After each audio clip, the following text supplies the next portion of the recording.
Hello, আজ চলে এসেছি কিভাবে সরস্বতী পুজো করলাম সেই ভিডিওটা নিয়ে।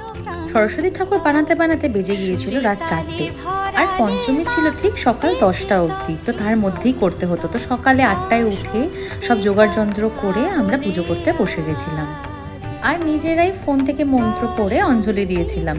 আর সময়ের মধ্যে কিন্তু পুজো শেষ হয়ে গেছিল। পুজো সারার পরে গুড্ডু বলল যে পুজোর দিনে খিচুড়ি হবে না, তা কেমন একটা লাগে। তো আমি বললাম যে ঠিক আছে, তাহলে চল খিচুড়ি করে নে।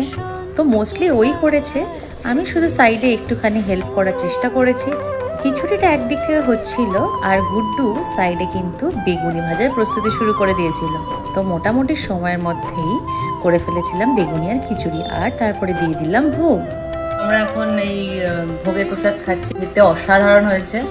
তো গুড্ডু করেছে খিচুড়ি আর বেগুনি, জাস্ট দারুণ। তো দেখা হচ্ছে পরের ভিডিওতে। Till then, by.